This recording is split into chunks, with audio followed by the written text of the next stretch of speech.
Why do businesses fail?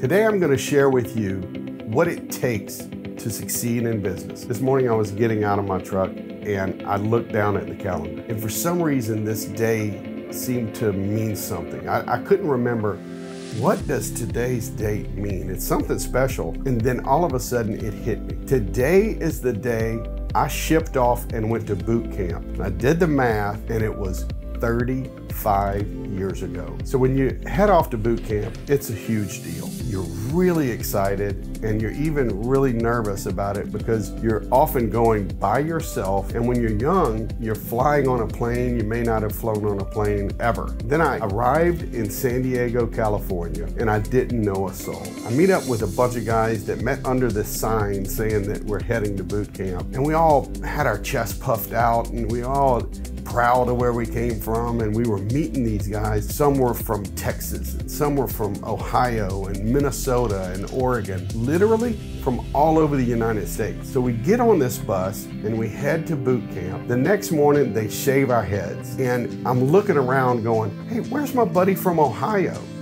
And I don't recognize anybody. A few weeks later, we're kind of oriented and I start to remember and recognize the people that I'd met that first day. Over about a 3-month period, we come together as a team. We experience the same challenges, the difficult stuff and the fun stuff. And by the end of boot camp, we all come together and we graduate. The next phase is we all just go on to our advanced education. I was a Navy corpsman, and so I went to the Naval Hospital and took a class on paramedical and emergency medicine. I had some buddies that were air traffic controllers, so they took off to get that education. Some became mechanics. Basically, we were all in a position to where we could advance in our naval careers. I can't help but compare this experience to the experience we share as entrepreneurs. At first, it's really exciting, and often we're nervous about this new chapter in our lives. We open our doors and we're meeting new customers. After a while, we're bringing new team members into the fold.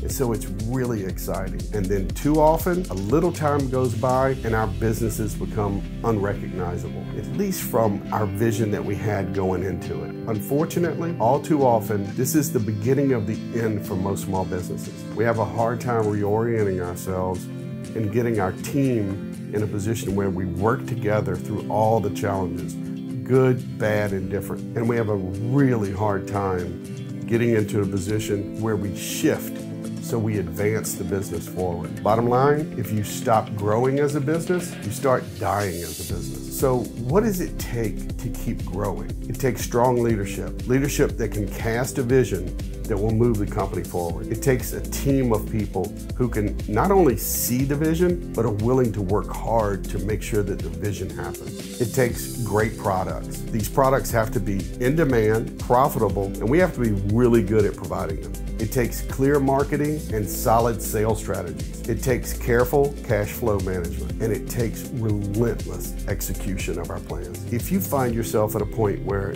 you, your team members, or your business has just stopped growing, schedule a call to talk with me today. And remember, as you grow, your company grows. Keep growing.